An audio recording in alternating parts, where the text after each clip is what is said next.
I'll get this out of the way right now. I love 2016's Doom. Everything about it. The heavy metal tunes, varied enemies, gruesome kills, slick visuals, badass weaponry, and visceral combat.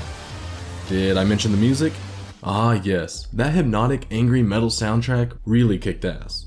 So when Doom Eternal was teased last year, I was pretty hyped. I mean, what's not to like about more Doom?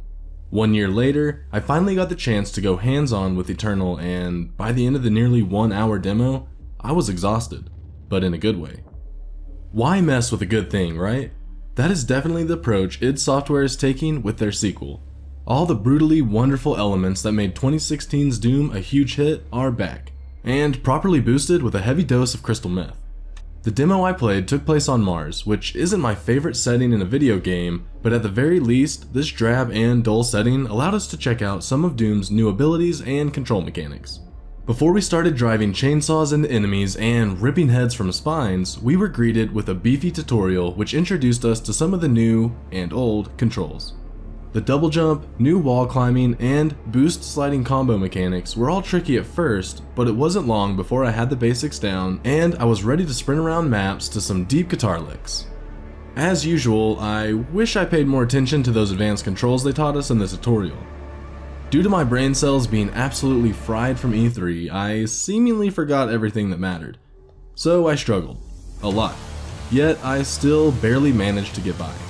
Immediately, I found myself running out of ammo quickly, not to mention health seemed in short supply. I'm not sure exactly where the dev team dropped us in the campaign, but it certainly felt like it was more towards the end of the story, as it wasn't a walk in the park. At least for me it wasn't. It had been a couple of years since I picked up a Doom game, so I felt a bit rusty. There's a familiar yet fresh feeling to the controls. It will all come back to you as you whip around the map slaying an endless horde of grisly creatures. Some of the new mechanics and rewards for killing enemies are incredibly rewarding and satisfying. The new shoulder-mounted flamethrower, for instance, was a neat new mechanic, but it felt heavily underpowered and almost useless against the enemies. I imagine you'll be able to power up this item during the game, so there is some potential for an amazing weapon. The rewards for killing enemies in Eternal are plentiful. As you take down enemies, they drop ammo, armor, health, and rage power-ups. What items they drop depends on the type of enemy you take down.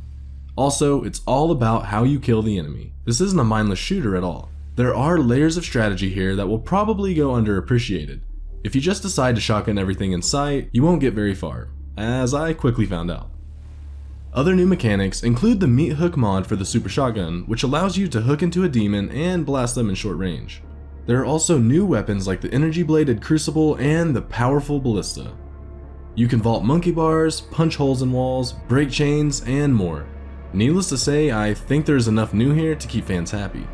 The pace is fast and frantic, so Doom Eternal really forces you to think on your feet.